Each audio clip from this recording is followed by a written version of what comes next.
இன்றே டவுன்லோட் செய்து உங்கள் ஃபேவரட் ஷோக்களை என்ஜாய் பண்ணுங்க. என்ன வண்டி டாக்குமெண்ட்ஸ்லாம் துளசின்னு பேர் இருக்கு? துளசி உன் பொண்டாட்டியா? ஆமா. அப்போ எங்கேயோ கேள்விப்பட்டிருக்கேனே.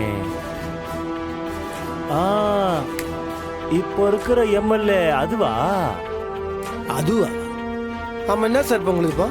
அப்போ எம்எல்ஏ பொண்டாட்டியும் ஆட்டோக்கார புருஷனும் சேர்ந்து போதை பொருள் கடத்திருக்கீங்க. இப்போ அவங்களையும் அரெஸ்ட் பண்ணி ஆகணுமே. சார், என்ன பத்தி என்ன வேணா சொல்லுங்க, பொண்டாட்டி பத்தி தப்பா பேசாதீங்க. அவங்க நேர்மையான ஒரு எம்எல்ஏ சார். எப்படி சார் நீங்க அவங்களை பத்தி தப்பா பேசலாம்?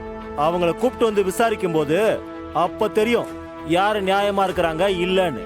சார், அவனை தூக்கி லாக்கப்ல போடுங்க. சார், நான் சொல்ல கேளுங்க சார். அவங்களுக்கு கொஞ்சம் சமாதானம் சார். சார், அவங்களுக்கு சமாதானம் சொல்லணும் சார். வர வரைக்கும் சார், நீங்க தப்பு பண்றீங்க. இங்க உட்கார வை. Okay sir. சாரி மேடம், நான் லஞ்ச் டைம்ல இல்ல வந்து. பரவாயில்ல, உட்காருங்க. பரவாயில்ல, இருக்கட்டும் மேடம். சொல்லுங்க, என்ன விஷயம்? ஒண்ணும் இல்ல மேடம், ஒரு சின்ன கேஸ் விசாரிக்கணும். ஸ்டேஷன் வரைக்கும் வர முடியுமா?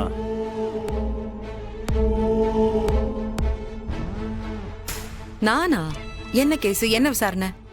உங்க புருஷன் வெற்றிவேலோட ஆட்டோவில் போதை பொருள் கிடைச்சிருக்கு. கேட்டா நான் இல்ல இல்லன்னு சொல்றாரு. அவர் கடத்தினதுக்கு ப்ரூஃப், எவிடன்ஸ் எல்லாமே இருக்கு. ஆட்டோ வேற உங்க பேர்ல இருக்கு. அதனால புருஷனும் பொண்டாட்டியும் சேர்ந்து இந்த பிசினஸ பண்றீங்களோன்னு எனக்கு டவுட்டா இருக்கு. இன்ஸ்பெக்டர், யார்கிட்ட என்ன பேசிட்டு இருக்கீங்க? மேடம், இதுக்கு தான் நான் கேஸை பத்தி டீட்டெயிலா சொல்லாம இருந்தேன். நீங்க தான் கேட்டீங்க. அதுக்கு இவ்வளவு துடிச்சா எப்படி மேடம்? வாங்க மேடம், டைம் ஆயிடுச்சு. இன்ஸ்பெக்டர், உங்களை யாரும் தப்பா கைட் பண்ணிருக்காங்க. வெற்றி மாமா அப்படியெல்லாம் செய்யற ஆள் கிடையாது. இதுக்கும் மாமாக்கும் எந்த சம்பந்தமும் இருக்காது. ஐயோ, என்ன எல்லாரும் சொல்லி வச்ச மாதிரியே டயலாக் பேசுறீங்க? மேடம், உங்க புருஷனை தூக்கி உள்ள வைக்கணும். இந்த தொகுதியோட எம்எல்ஏவை போதைப் பொருள் கேஸ்ல அரெஸ்ட் பண்ணி விசாரணை பண்ணணும்னு எனக்கு என்ன தலையெழுத்தா? மாட்டிக்கிட்டாரு மேடம், கையும் களவுமா மாட்டிக்கிட்டாரு.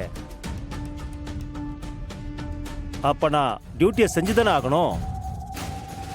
என் வேலையை செய்ய விடுங்க மேடம். இன்ஸ்பெக்டர், என் மாமா அப்படிப்பட்ட ஆள் கிடையாது. ஏதோ தப்பு நடந்திருக்கு.